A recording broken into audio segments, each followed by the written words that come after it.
नमस्कार दोस्तों, आप सभी का स्वागत है आपके अपने YouTube चैनल IQ वर्ल्ड पे।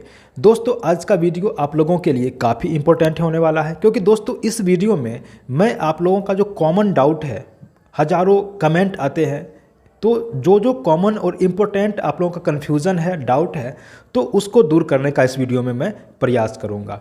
सबसे पहला आप लोगों का जो डाउट रहता है कि क्या सर इस वैकेंसी में जो पदों की संख्या है क्या वो बढ़ने वाली है, क्या टोटल पद जो है 20,000 से भी ज़्यादा होने वाले हैं। और दूसरा आपका डाउट रहता है कि इस वैकेंसी में अभी तक कितने फॉर्म फिलअप हो चुके हैं।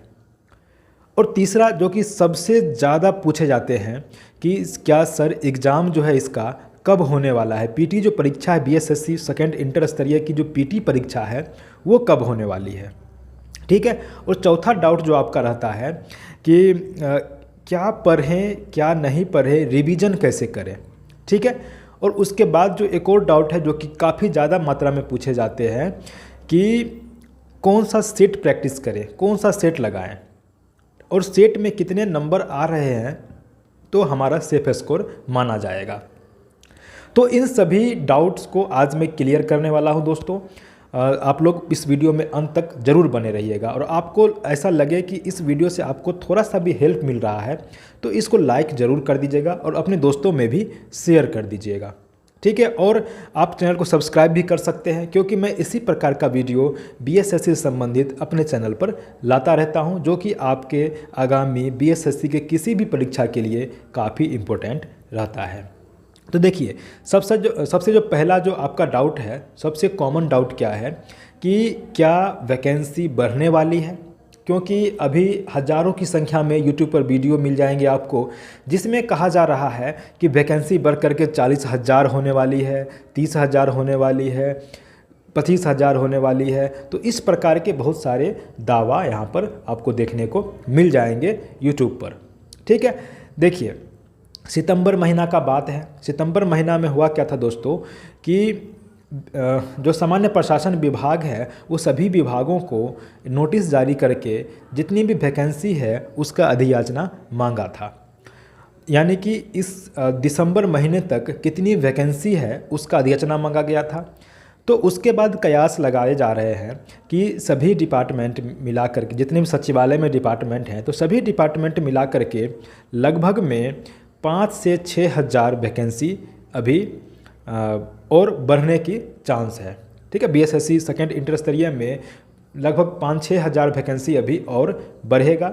आपको पता ही है कि 11,098 पद पर बहाली आई थी सबसे पहले, उसके बाद फिर 1,001 पद बढ़ाया गया था, 12,000 जो है 99 पद जो है सो टोटल यहाँ पर हो गया था। उसके बाद भी 6-7 हज़ार और वैकेंसी बढ़ करके लगभग में 17 से 18,000 वैकेंसी जो है यहाँ पर देखने को आपको मिलेगी, यही दिसंबर महीना में। ठीक है। ये न्यूज़ बिल्कुल सही है कि वैकेंसी बढ़ने वाली है, लेकिन 30,000 प्लस 40,000 प्लस ऐसा कुछ भी नहीं है।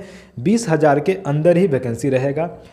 वैकेंसी जो है दोस्तों 15 से 20,000 के बीच में रहेगा। ठीक है। तो भी बिहार में 15 से 20,000 वैकेंसी बहुत ही ज़्यादा माना जाएगा दोस्तों, क्योंकि 2014 में जो वैकेंसी आई थी 13,140 वैकेंसी आई थी। ठीक है। तो उसके 8 साल के बाद, 9 साल के बाद 2023 में वैकेंसी आई है। आप लोगों को इसमें पूरा एकदम अपना जान जी लगा देना है, क्योंकि 9 साल के बाद वैकेंसी आई है। इस वैकेंसी में आपको एकदम थोड़ा सा भी चूक नहीं करना है। इस वैकेंसी में आपका एक सीट पक्का कर ही लेना है।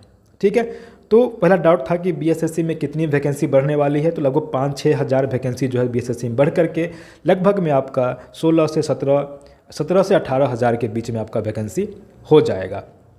मेरा भी 2-3 दोस्त हैं जो कि सचिवालय में है, सचिवालय सहायक में है, तो उन्हीं से मैं बात करता हूं और उन्हीं से मैं जानकारी इकट्ठा करने का प्रयास करता हूं आप लोगों के लिए। ठीक है। उसके बाद दूसरा जो डाउट था आपका कि कितने फॉर्म फिलअप हुए हैं, इस पर भी सैकड़ों वीडियो आपको देखने को मिल जाएंगे। कोई बोल रहा है 20 लाख फॉर्म फिलअप हुआ है, कोई बोल रहा है कि 30 लाख फॉर्म फिलअप हुआ है, कोई 35 लाख हुआ है। इस तरीके से आपको देखने को वीडियो मिल जाएंगे। लेकिन अगर हम लोग बात करें बीएसएससी थर्ड ग्रेजुएट लेवल का, तो उसमें कितना फॉर्म फिलअप हुआ था, उसमें लगभग में आपका 10 लाख के आसपास फॉर्म फिलअप हुआ था ग्रेजुएट लेवल का। ठीक है। तो अगर बीएसएससी ग्रेजुएट लेवल में CGL 3 में अगर 10 लाख के आसपास फॉर्म फिलअप होता है तो इसका फॉर्म फिलअप लगभग में आपका जाएगा 21 से 22 लाख के आसपास, यानी दुगुना से थोड़ा सा ज़्यादा फॉर्म फिलअप इंटर स्तरीय में हो जाएगा। 25 के आसपास भी जा सकता है, क्योंकि अभी बीपीएससी टीचर का आप देख सकते हैं कि बीपीएससी टीचर की जो बहाली आई थी तो उसमें बहुत सारे दूसरे राज्यों के जो छात्र हैं सिलेक्ट हुए हैं। तो ऐसे में बिहार की वैकेंसी पर अदर स्टेट के छात्र भी अब ज़्यादा मात्रा में फॉर्म फिलअप करने लगे हैं।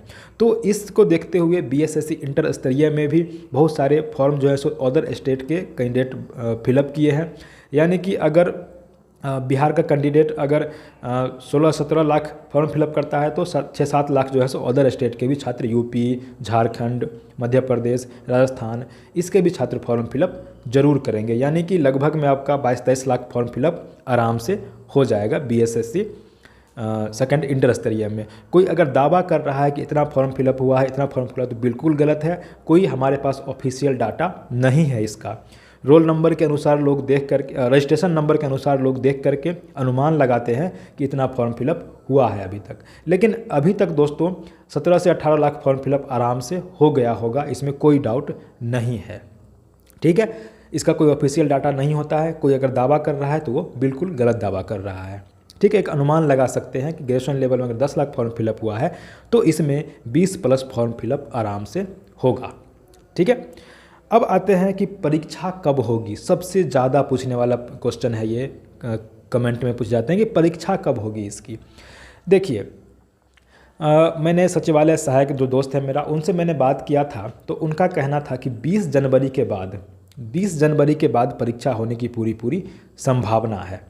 ठीक है, 20 जनवरी के बाद, जनवरी में भी हो सकता है या नहीं तो फरवरी में 100% जो आपका एग्ज़ाम जो है पीटी वो हो जाएगा। और 6 महीना में आपका ज्वाइनिंग करवाने का भी बात की जा रही है सचिवालय में। तो ज्वाइनिंग अगर 6 महीना में करवाने की बात की जा रही है तो आप देख सकते हैं कि 11 दिसंबर तक फॉर्म फिलअप होगा, उसके बाद जनवरी, फरवरी, मार्च, अप्रैल, मई, जून, जुलाई, यानी कि आपका जो है जुलाई, अगस्त, सितंबर तक आपका फाइनल स्टेज का भी एग्ज़ाम हो करके ज्वाइनिंग की तरफ आप लोग बढ़ जाइएगा। ठीक है, तो देखिए क्या होता है, आयोग जो करेगा वही होगा। लेकिन उम्मीद है कि अभी जैसे बिहार में काम हो रहा है वैकेंसी पर, तो उम्मीद है कि जल्दी ही आपका सब कुछ पीटी मेंस और ज्वाइनिंग की तरफ भी आप लोग बढ़ जाएंगे। ठीक है, अब आते हैं कि क्या पढ़ें, कौन सा किताब पढ़ें। तो देखिए दोस्तों, मैंने जो किया था मैं एक बार आपको फिर से बता देता हूँ। जो मैंने किया था वो आपको नहीं करना है, क्योंकि मैंने बीएसएससी के लिए क्या किया था, मेरा मैथ रीजनिंग बिल्कुल भी पढ़ना नहीं था। मैथ रीजनिंग मैंने काफ़ी पहले पढ़ रखा था, तो उसको बिल्कुल भी नहीं पढ़ना था। मैं थोड़ा जीके पढ़ा, ठीक है, लुसेंट एसपीडी पढ़ा, बस मेरा सिलेक्शन हो गया था। तो आपको ऐसा नहीं करना है, आप मैथ रीजनिंग भी आपको पढ़ना है, लुसेंट एसपीडी तो पढ़ना ही पढ़ना है। ठीक है, अगर आपने सारा मैथ का चैप्टर, उसके बाद रीजनिंग का चैप्टर, जो भी सिलेबस है, अगर आपने एक बार ख़त्म कर दिया है तो आपको बस उसी को रिवीजन करते रहना है। ज़्यादा कुछ नया करने का ज़रूरत नहीं है बीएसएससी के लिए। जो आपने पढ़ा है लुसेंट को रिवीजन करते रहिए, एसपीडी को रिवीजन करते रहिए। मैंने एसके झा का जो साइंस की बुक का नाम बताया था उसका भी रिवीजन करते रहिए। अगर आरएस अग्रवाल मैथ बना है तो उसका रिवीजन करते रहिए। रीजनिंग में जो बुक बना रहे हैं उसका रिवीजन करते रहिए। ठीक है, बस रिवीजन, जितना रिवीजन कीजिएगा उतना अच्छा स्कोर इसमें बीएसएससी में कर सकते हैं। ठीक है, अब आते हैं कि प्रैक्टिस सेट कौन सा लगाना है। कोई भी प्रैक्टिस सेट लगा सकते हैं। जैसे अगर आप रुक्मिनी का लगाना चाहते हैं, जो कि सबसे ज़्यादा अभी पॉपुलर है रुक्मिनी पब्लिकेशन का, तो रुक्मिनी का लगाइए। ठीक है, उसके बाद रुक्मिनी के बाद एक इडुटेरिया का लगा लीजिए और किरण का लगा लीजिए। 3 प्रैक्टिस सेट लगाइए और इसी तीनों को प्रैक्टिस सेट को बार बार रिवाइज करते रहिए। ठीक है, तीनों प्रैक्टिस सेट लगाइए। एक प्रैक्टिस सेट को कम से कम 2 बार करना है। ठीक है, जैसे अभी आप अगर रुक्मिनी से चालू किए हैं तो रुक्मिनी से चालू किए हैं तो उसके बाद आप इडुटेरिया बना लीजिए, उसके बाद किरण बना लीजिए। ठीक है, फिर रुक्मिनी से चालू कीजिए, फिर इडुटेरिया, फिर किरण बना लीजिए। यानी कि लगभग 2 से 3 बार अगर सेट को रिवाइज कर लेते हैं तो सेट से भी क्वेश्चन आपको डायरेक्ट देखने को एग्जाम में मिल जाएगा। मैथ रीजनिंग का प्रैक्टिस आराम से हो जाएगा सेट से। ठीक है, जीके के लुसेंट एसपीडी पढ़ते रहिए। करंट के लिए कोई एक वार्षिकांक ले लीजिए, उसको पढ़िए, कोई दिक्कत नहीं है, आराम से आपका 120 के आसपास नंबर कोई नहीं रोक सकता है। ठीक है। और आपको पता ही है कि पीटी में 5 गुना रिजल्ट देता है, तो अगर 18,000 सीट बढ़ करके वैकेंसी बढ़ करके 18,000 हो जाता है तो 90,000 रिजल्ट आएगा। 90,000 में 105 से ऊपर कट ऑफ यूआर का नहीं जाएगा। ठीक है, हम लिख करके रख लीजिए। तो टारगेट रखिए आप 115 प्लस का, लेकिन अगर आपका 105 भी आ जाता है एग्ज़ाम में तो आपका सिलेक्शन पीटी में तो कोई नहीं रोक सकता है। ठीक। अब आते हैं कि आप लोग फॉर्म फिलअप किए हैं कि नहीं किए हैं अभी तक। तो फॉर्म फिलअप अगर नहीं किए हैं तो फॉर्म फिलअप कर लीजिए। ठीक है। क्योंकि कोई भी वैकेंसी, कोई भी जॉब में आपको फाइनल सिलेक्शन लेने के लिए सबसे पहला जो स्टेज होता है वो फॉर्म फिलअप का होता है। फॉर्म फिलअप अगर आप गलत कर दिए हैं तो आगे आपका कुछ भी नहीं हो सकता है। सबसे पहला स्टेज है फाइनल सिलेक्शन लेने के लिए, सबसे पहला स्टेज है फॉर्म को अच्छे ढंग से भरना, सही भरना। तो इसी के लिए आप लोग फॉर्म फिलअप कर दीजिए। अगर आप अभी तक नहीं भरे हैं तो ये आप लापरवाही कर रहे हैं, क्योंकि अब आगे साइट भी अब काम करने वाला नहीं है। दिसंबर से देखिए साइट काम नहीं करेगा। ठीक है, तो अभी नहीं किए तो फटाफट से फॉर्म फिलअप कर लीजिए। ठीक है, उसके बाद जो भी होगा आगे आप लोग तैयारी करते रहिएगा। ठीक है, अभी भी एग्ज़ाम में लगभग 2 महीना का समय बचा हुआ है। शुरू से भी स्टार्ट करिएगा तो भी आप पीटी आराम से 2 महीना में निकाल लीजिएगा। ठीक है, तो चलिए फिर मिलते हैं नई वीडियो में। आप लोग तैयारी कीजिए। Best of luck. ठीक है, बाय बाय, टेक केयर।